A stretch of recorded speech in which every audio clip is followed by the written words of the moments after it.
On today's show, we talk about what it's like when your biggest dream turns into your biggest nightmare. I interview Christina Wirtz, the owner of Haven Salon Healing, and Christina shares how she moved out to Arizona to chase her dreams and make it big, only to be fired twice for the first time ever. She shares how that hardship forced her to look at her money mindset and money beliefs and how it was holding her up from creating her own success. What led her to start her own business and the beliefs that she had with that is what allowed her to create almost instantaneous overnight success. Listen in now, and I hope you enjoy. And if you are enjoying, I would be honored if you would share this podcast with your friends and family and continue to subscribe. Every week, we're going to be bringing amazing leaders who have great stories to tell. My name is Emmy Kirshner. I'm a serial entrepreneur and investor.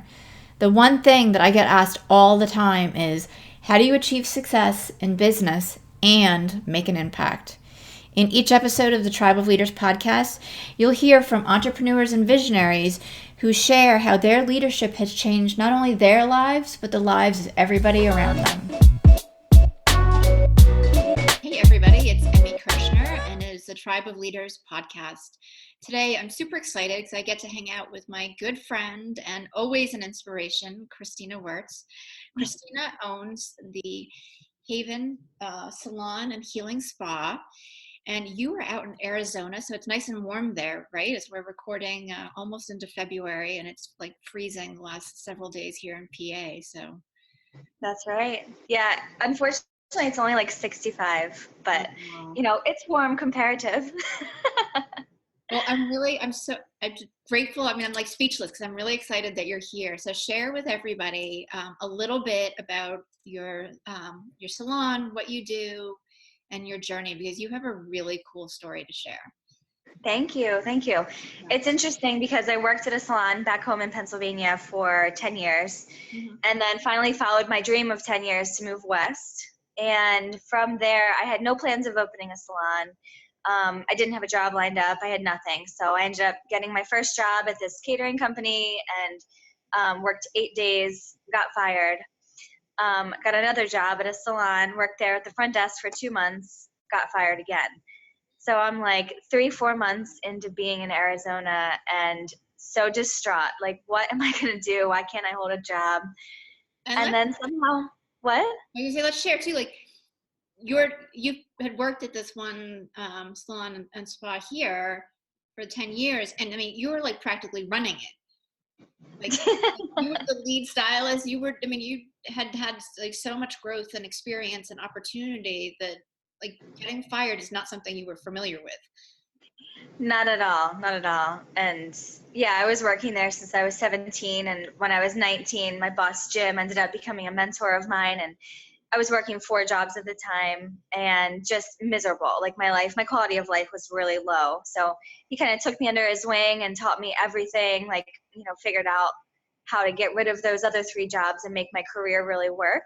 So within the first year, I think, of being full-time stylist, I ended up having a $2,000 service total week, which is like what the gals of 20 years have been doing. So I just grew exponentially, and then we had 7 different levels in the salon, and I ended up being level 7 within, I think, like 6 years.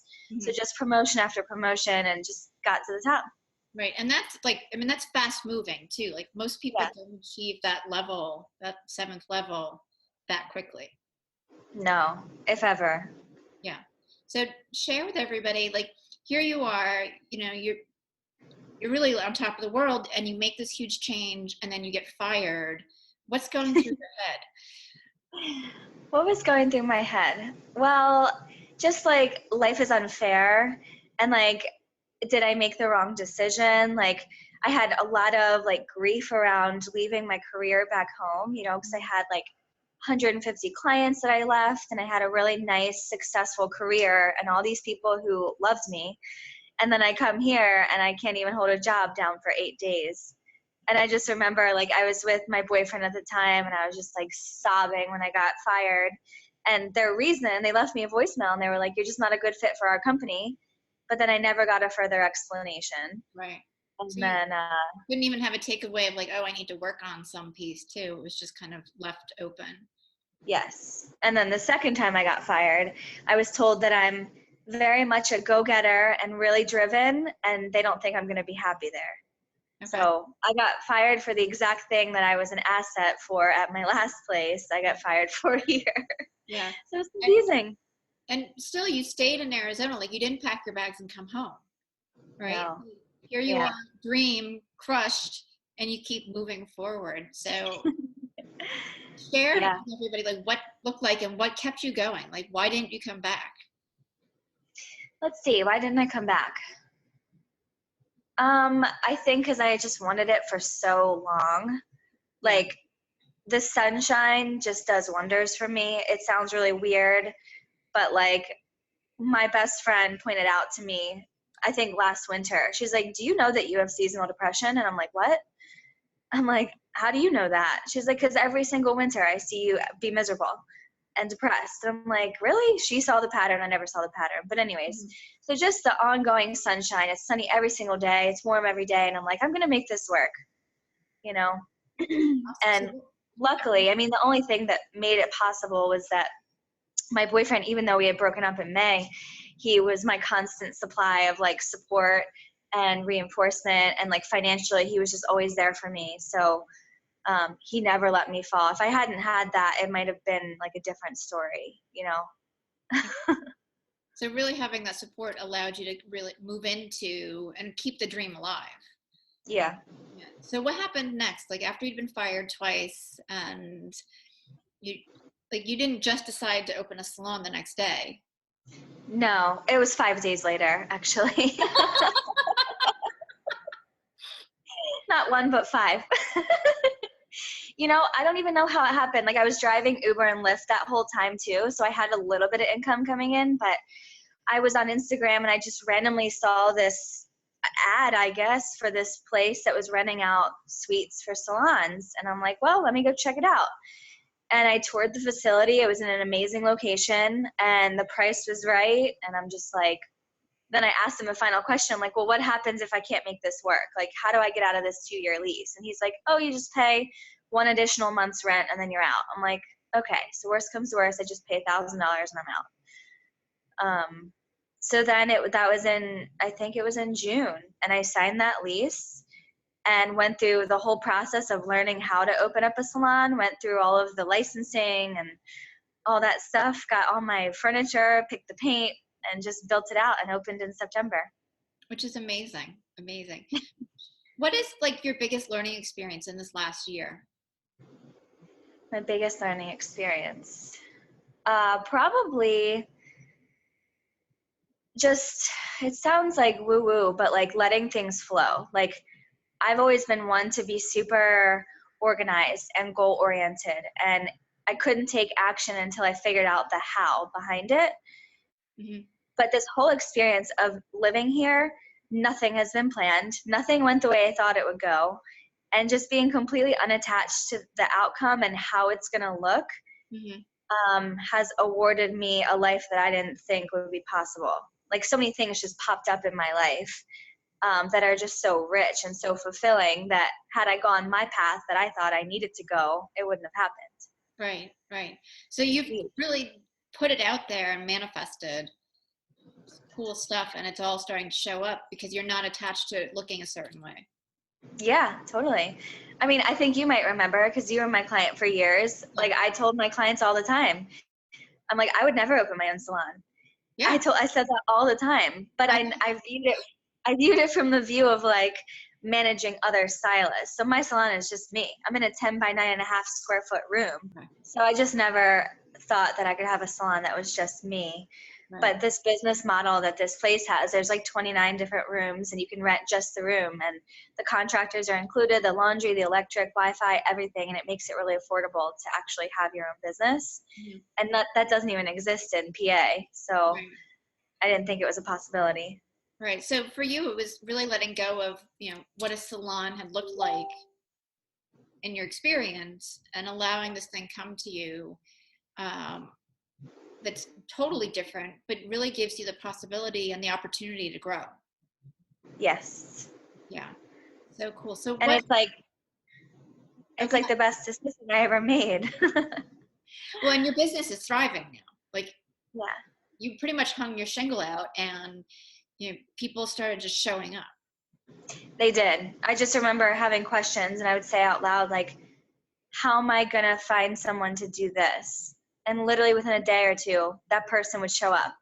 Like I remember I was driving on Uber. I couldn't figure out how to get on Google, right? Get my listing on Google. And the next day I was driving Uber. I have this dude sitting in the back and he starts talking to me, asking what he does. He works for Google. And he tells me how I have to apply to Google My Business and then wait a couple of days for them to accept it and I get paperwork and whatever. I didn't know that whole process. And somehow this dude just sits in my back seat and tells me everything I need to know. That's It's odd. amazing. Amazing. Yeah. So what did you have to like move out of your way or let go to be able to do that? Like, were there certain steps or mindset or affirmations that you did? I had to move like my views on money aside. Okay. Like I've always been the person that's like diligent with money. If my credit card gets to like $300, I start freaking out, you know? So I had to remove my belief that like if I had credit card debt that I was moving backwards, because in Arizona here, like I wasn't making barely any money driving Uber and the credit cards were just racking up. I maxed out one, I got another one, maxed out the next one. I owe my ex thousands of dollars. So I had to just completely give up that meant I was moving backwards, because I shifted the context of like, no, like I just made a huge life change. And it's okay that I'm 9 grand in debt. It's fine because I'll chip away at it. Mm-hmm. And that was huge. Like I remember weekly when I first moved here, I was like panicking, like anxious, and I don't ever have those feelings. But once I gave them up, I'm just cool.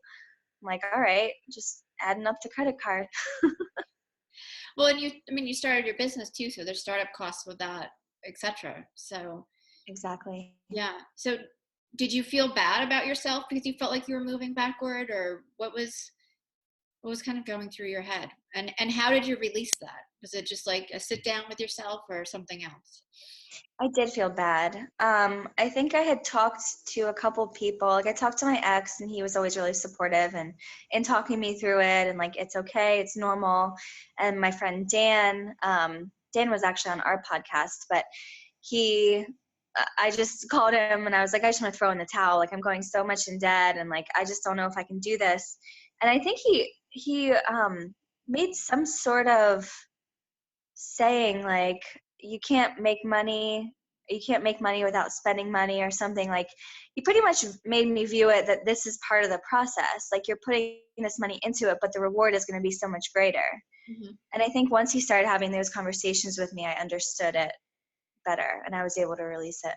Awesome. So how do you view money now? I view it like I'm not attaching as much meaning to it, as much significance to it Okay. as I had before. You know, it doesn't mean that I'm a shitty person because I have $9,000 in debt, you know, Right. especially considering, I mean, there's people out there with $200,000 in debt. And I'm like, 9 grand is pretty small in the grand scheme of things. And especially like starting a business, people spend way more than that. Mm-hmm. So I kind of just feel grateful now that it's only 9 grand. Well, and you said you have a plan to chip away at it and to to get it down to, zero at some point, but Yeah. And I do a lot of like writing down my goals and I write them in the present tense. So one of my goals that I had, I said I've paid off my one credit card by December 27, 2018. The balance is zero by December 27th. And literally December 26th, I paid off the credit card. Yeah. So it was like a zero balance by December 27th. And I was actually able, December 26th, I paid the rest of that credit card off, and it was $3,500. that's And huge. somehow within 4 months of being open, I paid off a whole credit card, Yeah. which is crazy. So you really are seeing things manifest and happen all around you. All the time. So that's amazing. Amazing. And Yeah. do you feel like that's a piece of your leadership now as you're taking on, building your business and continuing it to grow, is just letting go of the meaning of anything? Yeah, letting go of the meaning of money, just letting go, letting things take their course. Like things have shown up for me that I would have said no to in the past. But I think the fact that I'm saying yes, like just different things are showing up in that space Mm-hmm. and things are just moving. Like they're moving at a really fast speed. And then anytime I see that they're not moving, I'm like, what am I resisting here? You know? Right. Right. And talk about the resistance a little bit, because like sometimes it feels like you've got to push and push and push and push to get the goal. And you are goal oriented. Yeah. So how do you let go of the resistance? It's a really good question. Um, Two things come to mind. I do a lot of like personal development work, as you know. There's something that sticks with me, that whatever you resist persists. Mm-hmm. So whether it's like in communication with someone, like if your mother's driving you crazy and you just resist that she's being a certain way, it just continues, right? So if I'm resisting certain things, if I let that go and just see it for what it is currently, because really all we have right now is the present moment, Mm-hmm. you know, it allows me to just give that up and get back to the present and be like, okay, this is what I have. Like, even if I hate that I have 20 extra pounds on my body, like that is what it is right now. Right. So what do we do from there? Right. So that's what comes to my mind. And then the other thing that comes to my mind as far as resistance, I think I do maybe say affirmations in my head. Like I'm attracting the people to me that are looking for me, Mm-hmm. you know, and naturally I think from scarcity mindset, like, oh, there's not enough to go around, no one's going to want what I have to offer. But then I see myself thinking those thoughts and I'm like, no, there's tons to go around. Right. And then I just know that, like, I just remember the few people who have sat in my chair here in Arizona and they're just like, I chose you because I just loved what you wrote on your profile. I loved the energy of what you were writing. And I'm like, all right, so there are people that I'm attracting to my life. I just have to remember that. Yeah. That's amazing. I mean, that's your, like, as a leader, that's your biggest, your biggest asset is you're conscious of what you're attracting. Yeah. Yeah, for sure. That's so cool. I love it. What other Thank you. characteristics do you see as being important as you're growing your business? Let's see. Being organized. I struggle with that. Um, like I kind of just like wing things, and for some reason they've been working out. Yeah. But I see that like having a system and having a regimen, like dedicating maybe like an hour or two a day of like marketing and doing stuff online, which I don't do. I could see how that would be beneficial. Mhm. But I have just I'm still stuck in the loop of like, I have my own business, I have this freedom, I have this flexibility, I can do whatever I want. And when I have clients scheduled, I'm there. And when I don't, I just live life. Which So is a great thing. You're still growing. yeah, it's a great place to be. But, you know, I wake up at different times every day and I don't have a set gym routine. Therefore, I have the 20 extra pounds on my body. You know, Right. there's definitely impacts to it. Right. But Um, one step so at a time. yeah, I guess so. What's on the Um, horizon for you? What are your big goals for this year?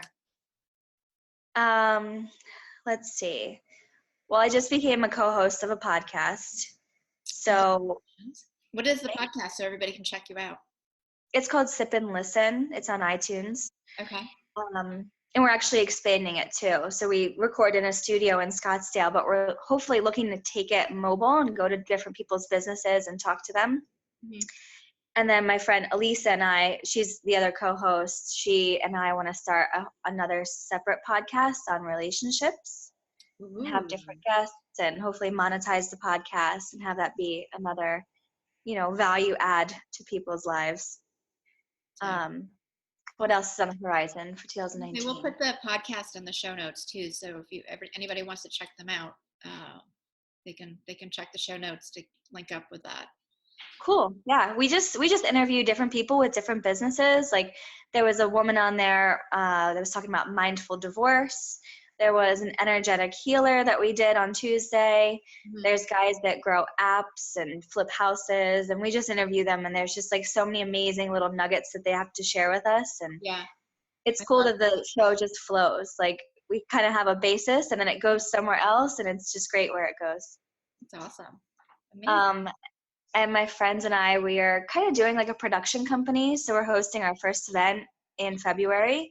Okay. It's going to be in this big airplane hangar. It's going to be a skin and hair show, Oh, big fashion cool. show, different entertainers, VIP bottle service. So that just came out of nowhere. Like who would have thought I would have hosted an event like that?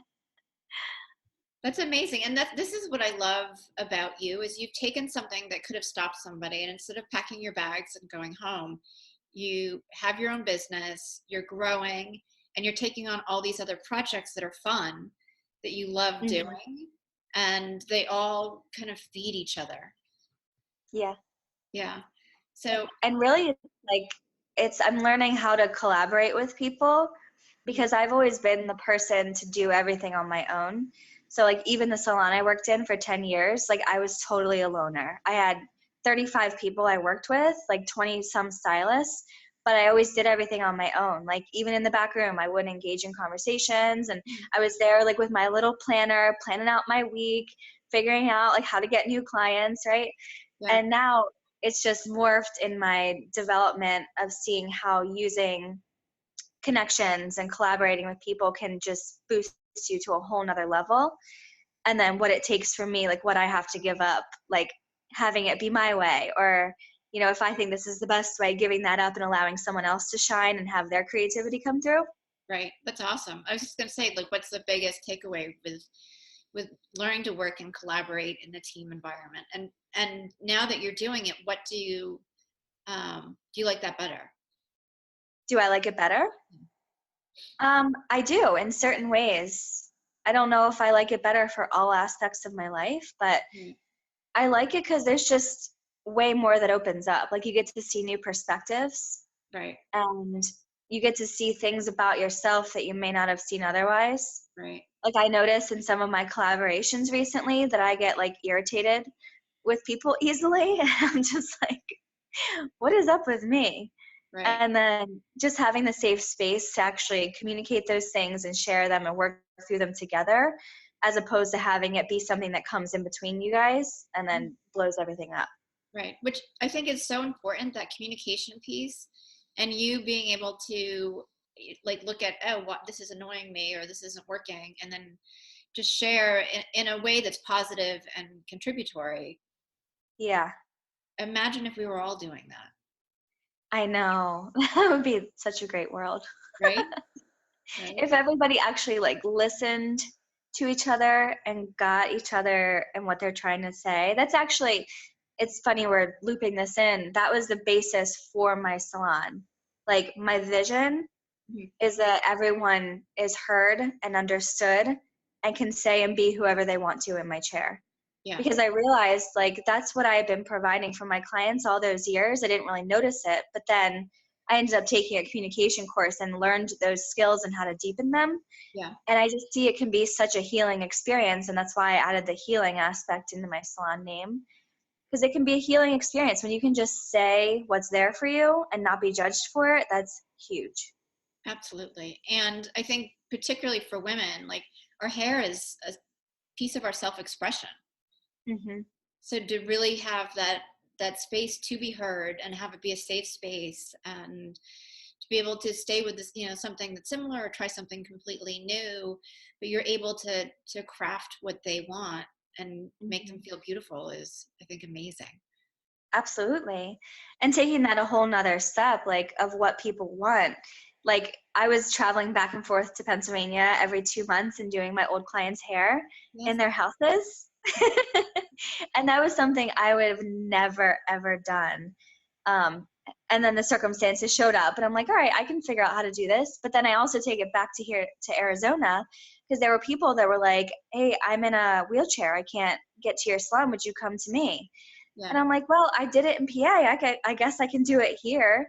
But I had this internal dialogue that was like, well, they're not going to pay me for my services because it's not in a salon. It's not the value that I provide. There's no hydraulic chair. There's no shampoo bowl where they get a head massage.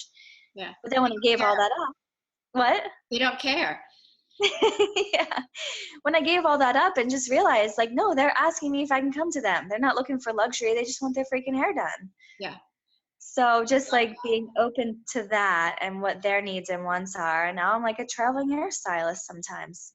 That's beautiful. That's amazing. And I want to thank you because you've really shared so much, like, I mean, freeing up just yourself from money, creating your new vision, freeing yourself up around, your experience with having to do everything, on your own, and really collaborating on so many different projects, being able to speak your truth, and then hearing, and understanding the need and filling it like so creatively.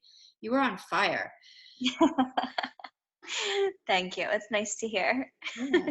Well, I want to thank you. Like, again, it's been awesome. And for everybody here, why don't you share where people can reach you too? For my business? Yeah, for your like social media, how can they connect with you? Yeah. I'm on Instagram.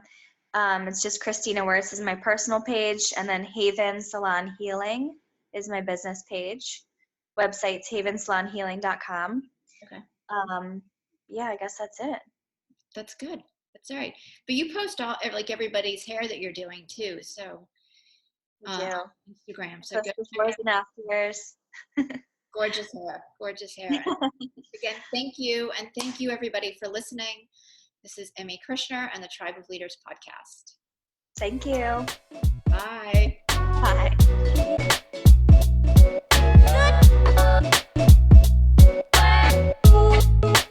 Have you ever thought about those times when if you had just known that one thing, it would have saved you hundreds, if not thousands of dollars, or maybe days, weeks, or even months of your time? I've created the Tribe of Leaders membership community for exactly that reason, to give you the tools, the resources, and the support to make growing your business a snap. As a member, you'll have access to video training, live monthly training and masterminds, and special co-working days that will help you run your business like the CEO that you are. You can get all the details at thetribeofleaders.com. See you there.